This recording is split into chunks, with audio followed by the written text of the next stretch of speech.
اچھا علی بھائی، ایک کوشچن جو ہے وہ بہت کامن ہے، اکثر لوگ جو ہے وہ مجھ سے بھی پوچھتے ہیں اور مشہور بھی بہت ہے کہ اللہ تعالیٰ نے جب تقدیر انسان کی پہلے سے لکھ دی ہے تو پھر تو ہر بندے کے پاس جسٹیفیکیشن آ گئی ہے، وہ کوئی غلط عمل بھی کرے گا بولے گا اللہ کی مرضی تھی، تقدیر یہی تھی. تو ایسے سوالوں کا انسان کیسے اس کو جسٹیفائی کرے، اور خود بھی کبھی کبھی دماغ میں وسوسہ یہ آ جاتا ہے. یہ جو دماغ میں وسوسہ آتا ہے نا، یہ صرف اپنے آپ کو دھوکہ دینے کے لیے آتا ہے، اور صرف یہ چیزیں ان معاملات میں آتی ہیں جو اللہ نے اوبلیگیشنز ہمارے اوپر لگائی ہوئی ہیں. جو ہم اپنے کام خود کر رہے ہوتے ہیں نا، اس میں ہم اللہ کے فضل سے اللہ کے حصے کا کام بھی اپنے ذمہ لیا ہوتا ہے. توکل کی بھی کمی ہوتی ہے جو ہم نے خود کرنے ہوتے ہیں. کبھی کسی نے نہیں کہا کہ دعا کریں جی میں بس انشاءاللہ ارادہ ہے ابھی گھر جا کے میں نے ڈنر کرنا ہے تو میں گھر تک پہنچ جاؤں. کرنا ہوتا ہے. جیسے ہی آپ کوئی دینی اوبلیگیشن کی بات کرتے ہیں، جی دعا کریں اللہ توفیق دے نماز پڑھ لیں گے، تو یہ تو سراسر دھوکہ ہے. شریعت میں اس کی کوئی گنجائش نہیں کہ آپ اس طرح کا معاملہ کریں. انبیاء کا مقدمہ، کتابوں کا مقدمہ قائم ہی اس بات کے اوپر ہے کہ انسان کو اختیار دیا گیا ہے. ادروائز کتابوں اور پیغمبروں کی کوئی ضرورت ہی نہیں تھی. اگر اللہ تعالیٰ نے سافٹ ویئر اوپر سے فیڈ کیا اور آپ اسی کے مطابق چلیں گے، وہ والی مخلوق تو ہے اللہ کے پاس فرشتے. انسان کو اللہ نے اختیار دیا ہے. انا ہدیناہ السبیل، بے شک ہم نے تمہیں راستہ دکھا دیا ہے ہدایت کا. اما شاکرا و اما کفورا، چاہے شکر گزاری کی روش اختیار کرو خواہ ناشکری کی. یہ بالکل لوگ جھوٹ بولتے ہیں کہ جی تقدیر میں جو لکھا ہوا ہے ہم اس کے پابند ہو گئے. یہ کس آیت میں لکھا ہوا ہے؟ اللہ کی تقدیر اللہ کا علم ہے، اور اللہ کا علم اتنا کامل ہے کہ اس نے مستقبل فورس ہی کر لیا. جیسا کہ ایک نالائق سٹوڈنٹ کے بارے میں ایک ٹیچر کہتا ہے کہ تو نے فیل ہو جانا ہے. اب وہ فیل ہو جائے اپنے کرتوتوں کی وجہ سے، تو کیا وہ ٹیچر کو بلیم دے گا؟ ٹیچر نے تو ایکسپرٹ اوپینین دیا. اسی طریقے سے اللہ کا ایکسپرٹ اوپینین تو کامل ہے کہ اگر یہ والی حرکت یہ کرے گا تو اس کا اینڈ رزلٹ یہی نکلے گا. اب یہ سوال ایک الگ ہے کہ اگر یہی کچھ ہونا تھا تو ہم نے اس مصیبت میں جو زندگی گزار رہے ہیں، اللہ نے ہم سے پوچھے بغیر ہمیں کیوں ڈال دیا اس معاملے میں؟ اس کے بارے میں قرآن میں واضح فتویٰ ہے، لا یسأل عما یفعل وہم یسألون. اللہ کو کوئی نہیں پوچھ سکتا اس نے یہ کیوں کیا، وہ سب کو پوچھ سکتا ہے. اس کو یوں سمجھیں، آپ کو کسی نے دھکا دے دیا سمندر میں، سمندر کے کنارے ایک شخص کھڑا ہے اور وہ آپ کو کہہ رہا ہے کہ بھائی میری طرف متوجہ ہو، میرے پاس ایک ایسا طریقہ ہے کہ تم کنارے لگ جاؤ گے، یوں ہاتھ مارو تم کنارے تک پہنچ جاؤ گے. اور بھائی صاحب اتنے اکڑے میں وہ کہہ رہے ہیں کہ نہیں، مجھے پہلے بتاؤ مجھے دھکا کس نے دیا میری مرضی کے بغیر. اور وہ شخص کہہ رہا ہے کہ یار چھوڑو جس نے بھی دھکا دیا، اس وقت اپنی جان بچاؤ، کنارے پہ آگے دیکھ لیں گے کس نے دھکا دیا، اسے پوچھ لیں گے. اور آگے وہ ضد پہ اڑا رہے نہیں میں نے نہیں ہاتھ پاؤں مارنے، تو نقصان کس کا کرے گا؟ اپنا، ڈوب جائے گا. تو انسان بھی یہی ہے، کنارے پہ وقت کا پیغمبر کھڑے ہو کے ندا دے رہا ہے کہ یوں کرو بچ جاؤ گے، لیکن انسان کا کہہ رہا ہے جی اللہ نے کیوں ایسے کر دیا میرے ساتھ، مجھے تو پوچھا ہی نہیں ہے، مجھے کیوں بنا دیا؟ تو ڈوب جا، پھر آگے بھی وہ وہی کرے گا جو وہ چاہے گا، جہنم میں تجھے پھینک دے گا، تو بچ جا. تو وہ سوال اللہ نے بیان کر دیا، لا یسأل عما یفعل وہم یسألون. اللہ کو کوئی نہیں پوچھ سکتا. یار کریٹر کی مرضی، کیا ایک موبائل بنانے والے سے پوچھ سکتا ہے کہ تو نے میرے اندر یہ فیچر کیوں رکھا، یہ کیوں نہیں رکھا؟ وہ تو محتاج ہے، ہم بھی محتاج ہیں اس کے. ہم نے گیون سرکمسٹانسز کے اندر پرفارم کرنا ہے. یقیناً اللہ کے پاس اس کی کوئی جسٹیفیکیشن ہے، جنت میں جا کے پوچھ لیں گے. اب یہ تقدیر کے معاملے کی طرف آئیں تو یہاں پہ بھی یہ اللہ کا علم ہے. مجھے بتائیں، کیا کسی کو یہ پتا چل گیا دنیا میں کہ میں جنتی ہوں یا جہنمی؟ تو پھر وہ کیوں کنکلوڈ کر بیٹھا ہے پیسمسٹک اپروچ کے ساتھ، میں تو ہے ہی جہنمی ہے لہذا مجھے نیک عمل کرنے کی ضرورت نہیں ہے. آج تک کسی نے یہ کنکلوڈ نہیں کیا اس حوالے سے کہ جی میں جنتی ہوں تو میں جنتی والے کام کرنے شروع کر دوں. الٹی طرف بھاگتے ہیں اپنے آپ کو دھوکہ دینے کے لیے. ایسا بھاگتے ہیں کہ کہتے ہیں جی بخاری مسلم حدیث ہے، ایک بدکار عورت تھی، اس نے ایک کتے کو موزے میں پانی پلا دیا، اللہ نے اسے بخش دیا. جی بالکل، پھر تو نیک عمل کرنے کی ضرورت نہیں ہے، اللہ تعالیٰ چھوٹی سی نیکی پہ بخش بھی سکتا ہے. ہم کہیں گے رکو ذرا، صبر کرو. بخاری مسلم میں لکھا ہے ایک نیک عورت تھی، اس نے ایک بلی کو قید کر دیا، بھوکی پیاسی مر گئی، وہ جہنم میں. تو آپ بتاؤ اللہ چھوٹی بات پہ پکڑ بھی سکتا ہے؟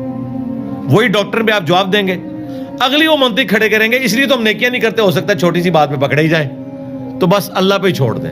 نہ، بخاری مسلم حدیث ہے، سیدنا علی کہتے ہیں کہ میں نے رسول اللہ سے پوچھا کہ اگر جنتیوں کا جنت میں جانا اور جہنمیوں کا جہنم میں جانا لکھ دیا گیا ہے تو ہم نیک اعمال کیوں کرتے ہیں؟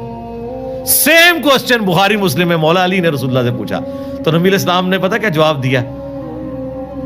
بالکل ہٹ کے ایک جواب دیا. آپ نے فرمایا تم عمل کرتے رہو, جو جنتی ہوگا اس کے لیے جنتیوں والے اعمال آسان ہو جائیں گے, اور جو جہنمی ہوگا اس کے لیے جہنمیوں والے اعمال آسان ہو جائیں گے. پھر نبی علیہ السلام نے قرآن کی آیات تلاوت کی. سورۃ اللیل جو ہے نا پارہ نمبر 30 کے اندر بڑی ڈیسائسو آیات ہیں. اس موقع پہ نبی علیہ السلام نے ان آیات کو تلاوت کیا. اعوذ باللہ من الشیطان الرجیم. فَأَمَّا مَنْ أَعْطَى وَاتَّقَى وَصَدَّقَ بِالْحُسْنَى, پس جس نے اطاعت گزاری کی روش اختیار کی, اللہ کا تقوی اختیار کیا اور ہر اچھی بات کی تصدیق کی, فَسَنُيَسِّرُهُ لِلْيُسْرَى, اس کے لیے ہم آگے آسانیاں کر دیں گے. یعنی کرنا اس نے ہی ہے پھر بھی. وَأَمَّا مَنْ بَخِلَ, اور جس نے بخل کیا, کنجوسی کی, وہاں پہ آیا تھا استغنا والی کیفیت, یعنی اللہ کی اطاعت اختیار کرنا, اللہ کے لیے خرچ کرنا. وَكَذَّبَ بِالْحُسْنَى, اور ہر اچھی بات کو جھٹلایا. فَسَنُيَسِّرُهُ لِلْعُسْرَى, پھر ان قریب ہم اس کے لیے مشکل پیدا کر دیں گے. یہ آیات نبی علیہ السلام نے پڑھی کہ جنتیوں کے لیے جنت والے اعمال آسان ہوں گے. ہمیں کوئی کہتا ہے نا کہ ہاں جی کیا خیال ہے, ہم کہتے ہیں انشاءاللہ ہم نے جنت میں جانا ہے اور کوشش بھی کر رہے ہیں اس کے لیے. بخاری مسلم میں حدیث ہے, میں اپنے بندے کے گمان کے قریب ہوں جیسا میرے لیے گمان کرے. کبھی اللہ کے لیے گمان نہ کریں کہ میں نے جہنم میں جانا ہے. گمان پازیٹیو رکھیں لیکن محنت بھی پازیٹیو کریں. صرف گمان نہیں کہ جو کچھ بھی ہے تیرے محبوب کی امت سے, ایفرٹ پٹ کرنی ہے. اس کے بعد رہنا آپٹیمسٹک ہے, پیسیمسٹک نہیں ہونا آپ نے, تو انشاءاللہ ستہ خیرہ. اور یہ وہ وجہ ہے جس کی وجہ سے اللہ نے قرآن میں جگہ جگہ کہا ہے اللہ اپنے وعدے کے خلاف نہیں چلتا. اللہ جنتیوں کا وعدہ پورا کرے گا. جنتیوں کا کلام نقل ہوا ہے کہ جنتی جنت میں پہنچ کہیں گے کہ شکر ہے کہ جو اللہ نے ہم سے وعدہ کیا تھا پورا کیا. یہ اللہ پتہ بار بار کیوں کہتا ہے؟ دنیا میں ایسا نہیں نہ ہوتا. دنیا میں محنت کرنے والا ناکام ہو جاتا ہے, اور بعض اوقات بغیر محنت کیے وہ شخص کامیاب بھی ہو جاتا ہے. اس کو اتنا مال مل جاتا ہے, محنت کرنے والا ڈوب جاتا ہے. تو اس لیے اللہ نے کہا آخرت میں ایسا نہیں ہوگا کہ کسی کی لک کام آئے. نہ, لک دنیا میں ہے کہ محنت کریں کامیاب ہو بھی سکتے ہیں, بری طرح ناکام بھی ہو سکتے ہیں.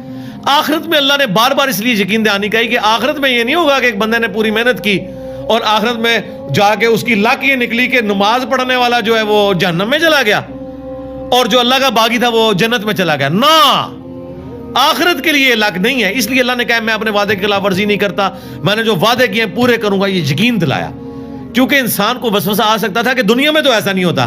دنیا میں محنت کرنے والا بعض اوقات کامیاب ہوتا ہے, بعض اوقات ناکام.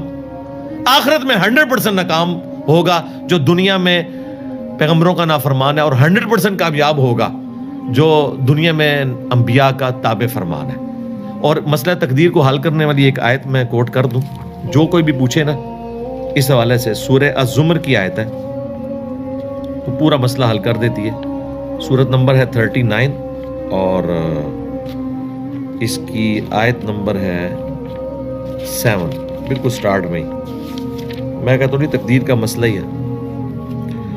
ان تکفروا فإن اللہ غنی عنکم, اگر تم ناشکری کی روش اختیار کرو گے, اللہ کے نافرمان بنو گے, کفر اختیار کرو گے, تو یاد رکھنا اللہ بے پرواہ ہے. کسی کو یہ ٹینشن نہ ہو کہ کوئی نماز نہیں پڑھ رہا تو کوئی اللہ تعالیٰ کو کوئی فرق پڑ گیا. نہیں, میں بے پرواہ ہوں. اچھا, اب بے پرواہی کا کوئی یہ بھی رزلٹ نکال سکتا تھا کہ اللہ جب بے پرواہ ہے تو مجھے نمازیں پڑھنے کی کیا ضرورت ہے, اللہ کو تو فرق نہیں پڑتا.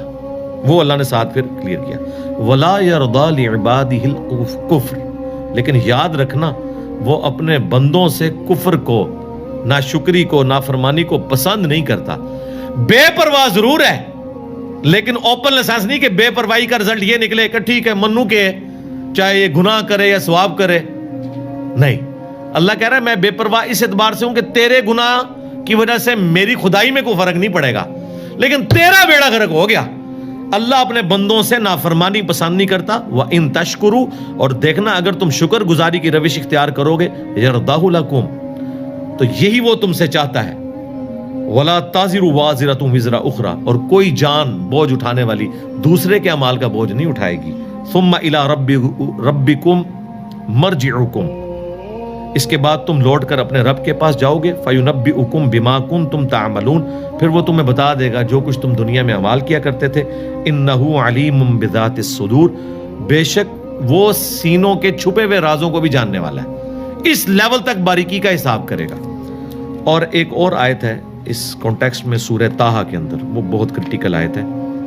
سورہ طٰہٰ کے اینڈ پہ جا کے وہ آیات آتی ہیں. اللہ تبارک و تعالیٰ نے اس حوالے سے مسئلہ تقدیر کو کلیئر کر دیا ہے، وہ بھی میں یہاں پہ کور کر دیتا ہوں. سورہ مریم اور طٰہٰ کے بالکل اینڈ پہ جا کے آیت. یہ اکثر لوگ جو آپ کو کہہ رہے ہوتے ہیں نہیں بدبخت، یہ دیکھیں اللہ تعالیٰ فرماتا ہے جب ہم نے آدم علیہ السلام کو اور ان کی اولاد کو زمین پہ بھیج دیا، ظاہر ہے انہی سے اولاد پیدا ہونی تھی.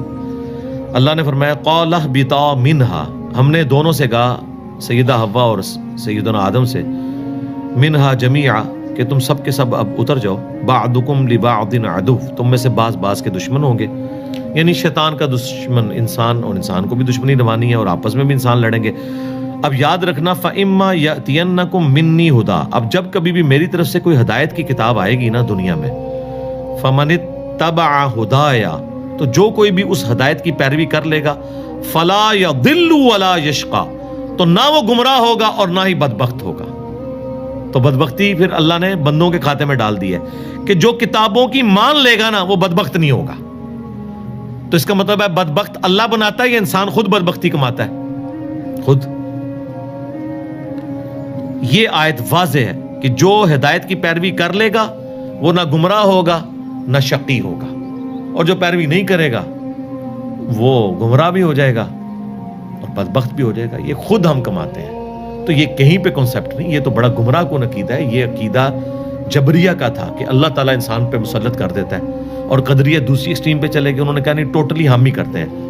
ہمارا عقیدہ درمیان میں ہے کہ جن باتوں کا حکم اللہ نے ہمیں دیا ہے ان کا اختیار بھی ہمیں دیا ہے، اور جن چیزوں کا مجھے حکم نہیں دیا اس کا اختیار میرے پاس نہیں ہے، اور نہ مجھے اس میں کوئی زیادہ پڑھنے کی ضرورت ہے. مثلا میرا قد کتنا ہے، میری آنکھوں کا کلر کیا ہے، میں کن ماں باپ کے گھر پیدا ہوں گا، میں کس ملک میں پیدا ہوں گا، مجھے بتائیں. یہ قیامت الدین ہم سے پوچھا جانا ہے. لیکن جو بات اللہ نے ہم سے پوچھنی ہے نا اس کا اختیار ہمیں دیا ہے، اور اگر آپ یہ اختیار نہیں مانیں گے تو اللہ پہ ظلم لازم آئے گا، اور اللہ تعالیٰ عدل کرنے